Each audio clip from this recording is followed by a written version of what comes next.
बिस्मिल्लाहिर्रहमानिर्रहीम। आज के लेक्चर में हम सिंगल कोवेलेंट बॉन्ड के बारे में पढ़ेंगे और सिंगल कोवेलेंट बॉन्ड बनाना सीखेंगे। तो सबसे पहले ये देखते हैं कि सिंगल कोवेलेंट बॉन्ड को किस तरह डिफाइन करते हैं। So what is single covalent bond?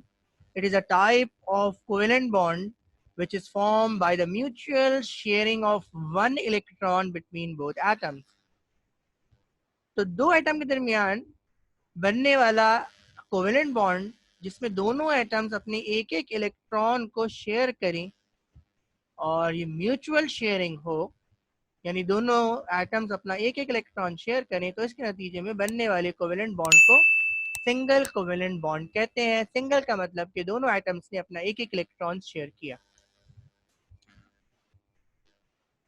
Single covalent bond similar atom के दरमियान भी बन सकता है।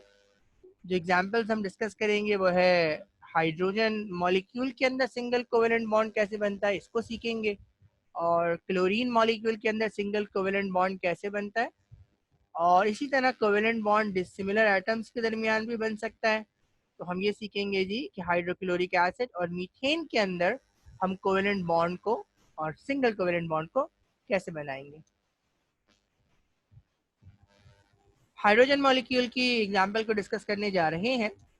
सबसे पहले हमें इसकी इलेक्ट्रॉनिक कॉन्फ़िगरेशन लिखनी पड़ेगी। तो हम ये जानते हैं जी कि हाइड्रोजन का एटॉमिक नंबर 1 होता है और इसके पास नंबर ऑफ इलेक्ट्रॉन्स, इसका मतलब है जी 1 होते हैं, क्योंकि ये एटम है तो इसके अंदर नंबर ऑफ प्रोटॉन्स और नंबर ऑफ इलेक्ट्रॉन्स क्या होते हैं, बराबर होते हैं।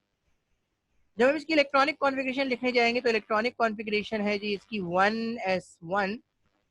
अब इस इलेक्ट्रॉनिक कॉन्फ़िगरेशन को हुंस रूल के तहत लिखेंगे जी, ताकि हमें पता लग जाए कि कितने अनपेयर्ड और कितने पेयर्ड इलेक्ट्रॉन है। तो एक ही इलेक्ट्रॉन है और इसका मतलब ये है कि ये अनपेयर्ड इलेक्ट्रॉन है, और एक अनपेयर्ड इलेक्ट्रॉन का मतलब ये है जी कि ये आराम से सिंगल कोवेलेंट बॉन्ड बना सकता है by the mutual sharing of this electron with another atom of hydrogen. तो जो कोवेलेंट बॉन्ड बनाना सीख रहे हैं वो हम सीख रहे हैं जी लुइस मॉडल से, या डॉट एंड क्रॉस मॉडल जिसको कहते हैं। तो ये एक हाइड्रोजन और एक हाइड्रोजन का ये अनपेयर्ड इलेक्ट्रॉन है, तो एक हाइड्रोजन के इलेक्ट्रॉन को हमने डॉट से दिखाया, दूसरे हाइड्रोजन के इलेक्ट्रॉन को हमने किससे दिखाया जी, क्रॉस से दिखाया। और जब ये म्यूचुअल शेयरिंग करेंगे तो इनके दरमियान कोवेलेंट बॉन्ड बनेगा। तो एक हाइड्रोजन का इलेक्ट्रॉन डॉट और दूसरे हाइड्रोजन का इलेक्ट्रॉन क्रॉस, ये दोनों क्या हुए जी, म्यूचुअली शेयर हुए और इनके नतीजे में क्या बना जी, सिंगल कोवेलेंट बॉन्ड बना। तो hydrogen hydrogen single covalent bond. हम डिस्कस करने जा रहे हैं क्लोरीन की एग्जांपल। तो क्लोरीन का एटॉमिक नंबर 17 है और नंबर ऑफ इलेक्ट्रॉन्स क्लोरीन के अंदर 17 होते हैं। इलेक्ट्रॉनिक कॉन्फ़िगरेशन लिखने जाए तो हम किस तरह लिखेंगे जी, 1s2 2s2 2p6 3s2 and 3p5। 17 electrons को हमने according to aufbau principle energy sequence के अंदर ऑर्बिटल्स के अंदर फिल किया। अब हम जब कोवेलेंट बॉन्ड बनाने जा रहे हैं और कोवेलेंट बॉन्ड दिखाने जा रहे हैं कि कोवेलेंट बॉन्ड क्लोरीन के दरमियान कैसे बनता है, तो हमें वैलेंस शेल इलेक्ट्रॉनिक कॉन्फ़िगरेशन को हुंस रूल के तहत लिखना पड़ेगा। और ये हम इसलिए लिख रहे हैं ताकि हमें पेयर्ड इलेक्ट्रॉन और अनपेयर्ड इलेक्ट्रॉन्स के बारे में पता लगे। तो वैलेंस शेल को और जो इसके डी जनरेट ऑर्बिटल्स हैं पी एक्स पी वाई और पी जेड, इनको ओपन करके दिखाया और हम हुंस रूल के तहत इलेक्ट्रॉनिक कॉन्फ़िगरेशन करने जा रहे हैं। तो एस के अंदर इलेक्ट्रॉन पेयर है, उसके बाद जैसी डी जनरेट ऑर्बिटल्स आए उसके अंदर पहले इलेक्ट्रॉन सिंगली फिल्ड हुए, उसके बाद इलेक्ट्रॉन की पेयरिंग हुई, कुल 7 इलेक्ट्रॉन्स मुकम्मल हो गए। और इससे हमें क्या अंदाज़ा हुआ कि क्लोरीन के पास जो पहले से पेयर्ड इलेक्ट्रॉन है जिसको लोन पेयर इलेक्ट्रॉन कहते हैं, उनकी तादाद 3 है और इसके पास एक अनपेयर्ड इलेक्ट्रॉन है। और एक अनपेयर्ड इलेक्ट्रॉन का मतलब ये है कि ये सिंगल कोवेलेंट बॉन्ड बना सकता है by the mutual sharing of this unpaired electron. तो डॉट एंड क्रॉस मॉडल से अब हम क्लोरीन की कोवेलेंट बॉन्डिंग देखने जाएंगे जी। तो ये क्लोरीन का एटम है, ये आपके पास लोन पेयर इलेक्ट्रॉन है, ये भी लोन पेयर इलेक्ट्रॉन है, ये भी लोन पेयर इलेक्ट्रॉन है, जो इन तीनों को जाहिर कर रहा है। And this is unpaired electron. तो दूसरा क्लोरीन एटम और इसके इलेक्ट्रॉन्स को हमने किससे दिखाया, ये क्रॉस से दिखाया, दिस इज अनपेयर्ड इलेक्ट्रॉन।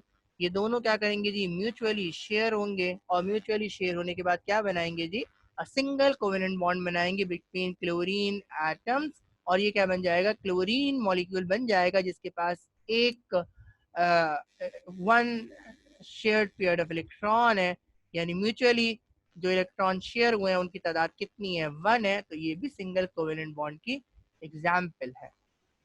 और इसी को अगर आप लाइन से दिखाना चाहें तो आप इसको इस तरह दिखाते हैं।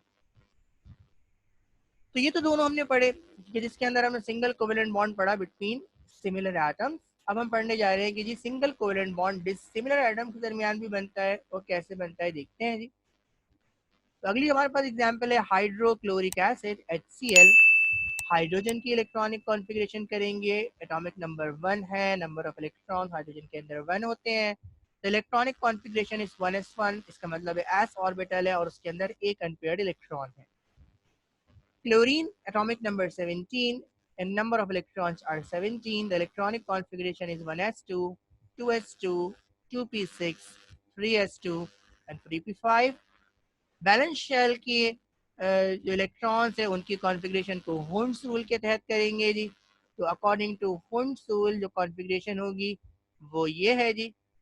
और इस कॉन्फ़िगरेशन से हमें ये पता लगा जी कि क्लोरीन के पास 3 लोन पेयर ऑफ इलेक्ट्रॉन्स हैं और एक आप क्या है जी, अनपेयर्ड इलेक्ट्रॉन है। तो क्लोरीन का अनपेयर्ड इलेक्ट्रॉन हाइड्रोजन के अनपेयर्ड इलेक्ट्रॉन के साथ म्यूचुअली शेयर होगा और इसके नतीजे में सिंगल कोवेलेंट बॉन्ड बनेगा बिटवीन हाइड्रोजन एंड क्लोरीन। तो ये हाइड्रोजन के इलेक्ट्रॉन को दिखाया क्रॉस से, ये क्लोरीन के इलेक्ट्रॉन्स को दिखाया डॉट से। This is lone pair of electron, तो 3 लोन पेयर ऑफ इलेक्ट्रॉन, और ये क्या है जी, अनपेयर्ड इलेक्ट्रॉन। इस तरह ये हाइड्रोजन का अनपेयर्ड इलेक्ट्रॉन, ये हाइड्रोजन का और ये क्लोरीन का अनपेयर्ड इलेक्ट्रॉन आपस में क्या होगा, म्यूचुअली शेयर होगा और इसके नतीजे में क्या बनेगा, a single covalent bond between hydrogen and chlorine. It results in the formation of hydrochloric acid molecule. और इस बॉन्ड को अगर आप लाइन से दिखाना चाहें तो आप किस तरह दिखाएंगे, इस तरह दिखाएंगे। अगले मॉलिक्यूल को देखते हैं जी। एंड अगली एग्जांपल है हमारे पास methane molecule. Hydrogen has atomic number 1, number of electron 1, electronic configuration 1s1। Hydrogen के पास s ऑर्बिटल है और इसके पास एक अनपेयर्ड इलेक्ट्रॉन है। Carbon has atomic number 6, number of electron 6, electronic configuration is 1s2, 2s2 and 2p2। तो valence shell के इलेक्ट्रॉन्स को हुंड रूल्स के तहत हम क्या करेंगे जी, कॉन्फ़िगराइज करेंगे। And this is the ground state electronic configuration of carbon. According to ground state electronic configuration, hydrogen has 2 lone pair electrons and 2 unpaired electrons. और इस बात का ख्याल रखिएगा कि कार्बन जब बॉन्डिंग करने जाता है तो ये क्या करता है, अपने इस इलेक्ट्रॉन को एक्साइट करवा लेता है, एनर्जी को सराउंडिंग से एब्जॉर्ब करता है और इस इलेक्ट्रॉन को ट्रांजिट कर देता है 2pz वैकेंट ऑर्बिटल में। और इस तरह हाइड्रोजन के पास 4 अनपेयर्ड इलेक्ट्रॉन हो जाते हैं। तो एक्साइटेड स्टेट इलेक्ट्रॉनिक कॉन्फ़िगरेशन में हाइड्रोजन के पास चारों इलेक्ट्रॉन्स क्या होते हैं, अनपेयर्ड होते हैं। और उसकी वजह क्या होती है कि ये 2s ऑर्बिटल का ये जो इलेक्ट्रॉन है ये सराउंडिंग से एनर्जी को एब्जॉर्ब करते करके अपने इलेक्ट्रॉन को कहाँ ट्रांसमिट कर देता है, इनटू वैकेंट 2pz ऑर्बिटल। और इस तरह हाइड्रोजन के पास 4 अनपेयर्ड इलेक्ट्रॉन हो जाते हैं। हाइड्रोजन के पास 4 अनपेयर्ड इलेक्ट्रॉन है, जबकि हाइड्रोजन के पास, कार्बन के पास 4 अनपेयर्ड इलेक्ट्रॉन है और हाइड्रोजन के पास एक अनपेयर्ड इलेक्ट्रॉन है। तो इस तरह ये कार्बन 4 हाइड्रोजन के साथ मिलकर 4 सिंगल कोवेलेंट बॉन्ड बना सकता है। तो डॉट एंड क्रॉस मॉडल से जरा इसके कोवेलेंट बॉन्डिंग देखेंगे। तो हाइड्रोजन के पास एक अनपेयर्ड इलेक्ट्रॉन जिसको हमने डॉट क्रॉस से दिखाया, कार्बन के पास 4 अनपेयर्ड इलेक्ट्रॉन जिसको हमने डॉट से दिखाया। म्यूचुअल शेयरिंग होनी जा रही है, तो ये शेयरिंग हुई जी। तो ये कार्बन हाइड्रोजन के दरमियान सिंगल कोवेलेंट बॉन्ड, और इस तरह बाकी 3 कार्बन हाइड्रोजन के दरमियान भी क्या बनाए जी, सिंगल कोवेलेंट बॉन्ड बनाए। और इसको अगर आप लाइन से दिखाना चाहें तो this is the covalent bonding in methane molecule, and it has 4 single covalent bond between carbon and hydrogen.